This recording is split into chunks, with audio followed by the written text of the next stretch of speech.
Hi everyone, and welcome to Kroll's weekly threat intelligence briefing for the 9th of March, 2026. My name is Ryan Hicks, and speaking with me today is Ethan Affery from the threat intelligence team. So you may notice a slight change in the name, and we've renamed our weekly report and brief to the Emerging Threats Weekly, highlighting our focus for this being reporting on the latest actor and malware activity, vulnerabilities being exploited in the wild, and new techniques being observed. So largely kind of a name change just to kind of provide focus there. So this week we're covering the following topics. First, I'll be looking at covering Silver Dragon actor targeting public sector organizations, APT28 exploitation of MSHTML vulnerability, signed malware impersonating workplace apps, and Coruna iOS exploit kits. And Ethan will then be covering UAT 10027 targeting US education and healthcare. And lastly, a new malware service, Rats Steaelite. So first up here at the top, so Checkpoint Research have reported on Silver Dragon, an actor they deem as sophisticated, and active since at least mid-2024, and it's said to be linked to the Chinese-nexus activity. The campaign focused primarily on government and public sector organizations across Southeast Asia, but also notable additional activity in Europe as well. Initial access was seen through exploitation of public-facing servers, as well as targeted phishing with malicious attachments. And then once inside, the group established persistence by hijacking legitimate Windows services to blend the malicious processes into normal activity.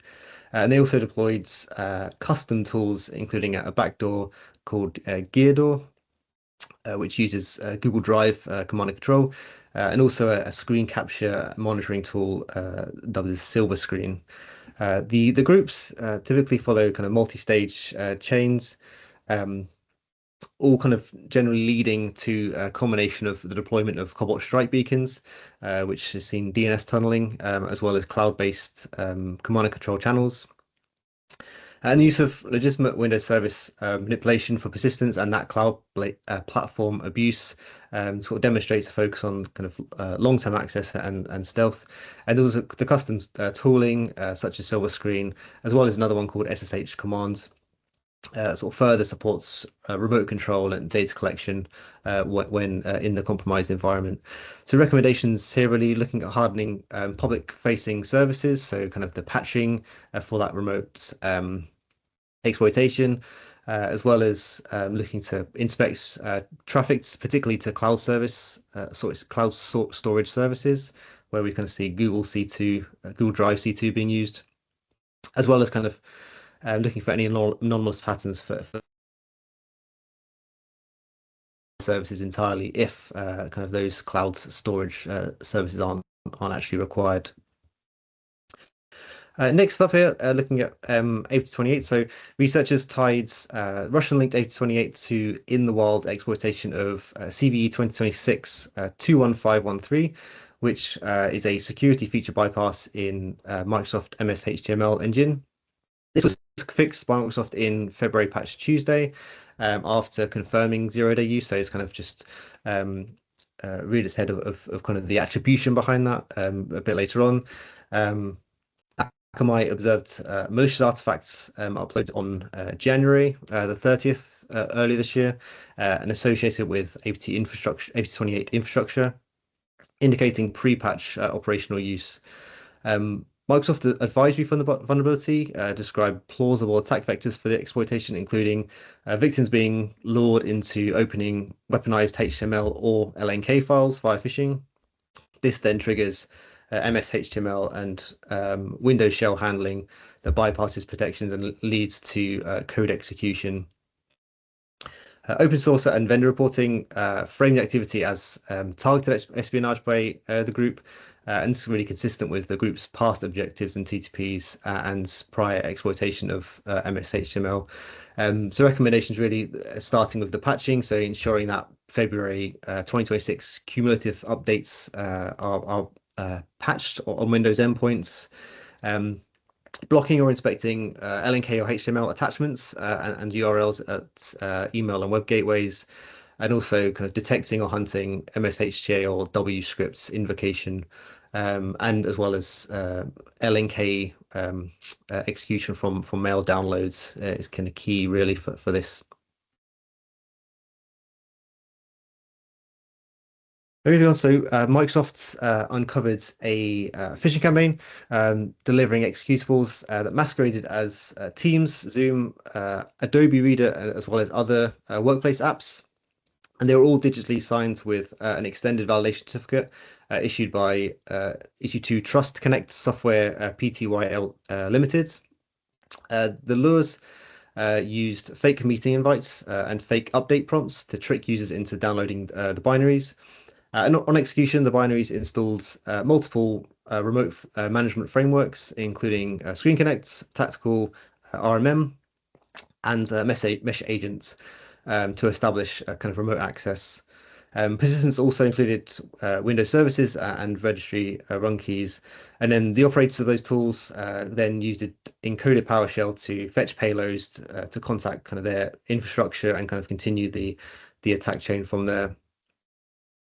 Microsoft said they observed revoked signatures on some kind of components, suggesting kind of repackaged and unauthorized distribution of those kind of RMM tools, really kind of overall emphasizing trusted signing and brand impersonation being in use to bypass user controls. So recommendations on this one really is kind of blocking unapproved RMM tools, whether it kind of be via AppLocker or Windows Defender application control or equivalent, and also looking to revoke or deny Trust Connect's publisher where not business approved, and then hunting for any kind of Trust Connect signed files for those kind of initial lure files that were downloaded.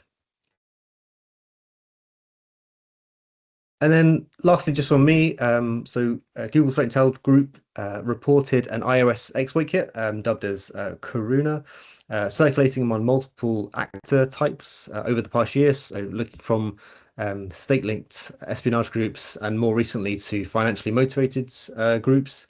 The kit included 5 full iOS exploit chains, as well as in total 23 iOS exploits.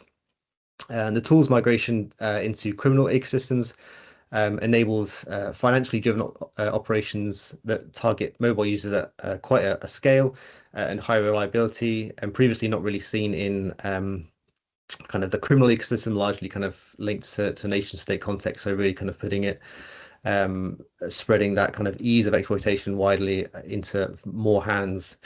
And the finding really just kind of highlights in terms of kind of actionable information, the rapid mobile patching and device hardening is kind of key for defense against these tools. So yeah, particularly in this case for iOS updating, and then as well as education on users for mobile devices, to report any kind of unexpected browser pop-ups or SMS links that are unexpected, or maybe kind of persistent app crashes that may signal some kind of exploitation.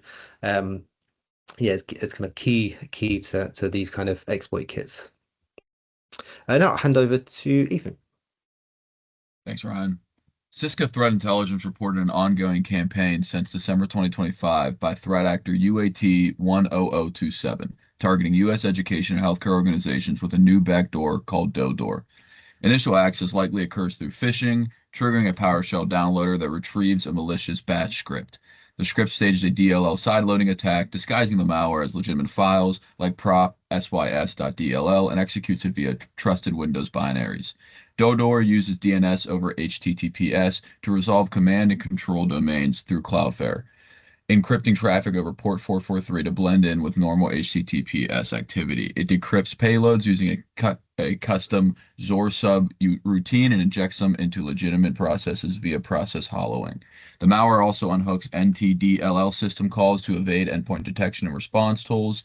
Infrastructure naming mimics Windows updates, and technical overlaps with Lazarus-linked laser loader suggest low confidence North Korea nexus attribution.